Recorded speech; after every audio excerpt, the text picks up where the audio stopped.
Time for work. But these workers aren't heading to a factory or an office. It's much sweeter work than that. Tap the tap in. Now the vacuum is sucking the sap down through the line, down the main line, into the extractor in the building. The community produces its own organic maple syrup and is looking to tackle big markets. And although maple syrup is produced elsewhere, we would argue, because of where our forest is located, that ours is very unique and is indeed the only indigenous nation that is producing maple syrup in this part of the world, this part of the country. KZ wants to share its sacred syrup in a big way. It's reaching out internationally, starting with New Zealand. These, around the world, ambassadors have come to the community, and each opportunity I had, I did speak about the maple syrup and the exporting of maple syrup or the use of maple syrup by these countries. And that's the start of KZ's involvement in the Indigenous Trade Network.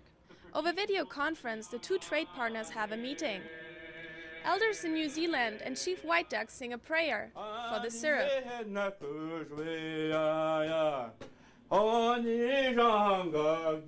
White Duck explains that this is a good news story for the environment.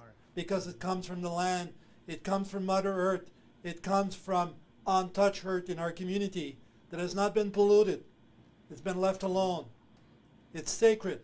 It won't be long before this room is up and running. Crazy Horse is just waiting for the weather to warm up and for the sap to start flowing, so that the New Zealanders will be able to benefit from this syrup. It has medicinal values. That's the best part. And most generally it is always used for cancer treatment. And you would have to, once you taste the syrup, it makes you want to dance. The syrup will be sold all over New Zealand, about 2,000 bottles to start. White Duck says this is only the beginning. Kitigan-Zibi is supposed to get more hectares of forest for their maple syrup production, so it can spread, or rather pour, their syrup around. Maike Eickelmann, APTN National News, Kitigan-Zibi, Quebec.